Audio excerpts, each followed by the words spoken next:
Hey, if you want to uninstall Google Chrome from your Windows 11 or Windows 10, all you have to do is just to click on the Start in the taskbar. Then from here, you'll have to navigate into the settings. So open the settings app. Now from here, go to the apps on the left side and go into the installed apps.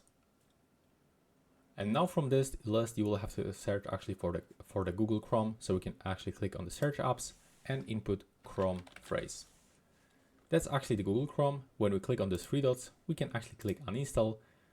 And now just click on it one more time and follow on-screen instructions. Click yes. And in my case, I will have to close Google Chrome.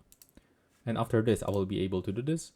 So of course, I'm not gonna do this because I'm recording tutorials for you, but to perform the uninstallation process, just close this Chrome.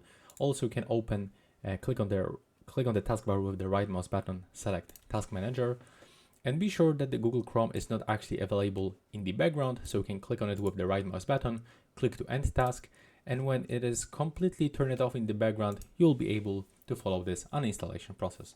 Right now, please subscribe to my channel and see you in the next one.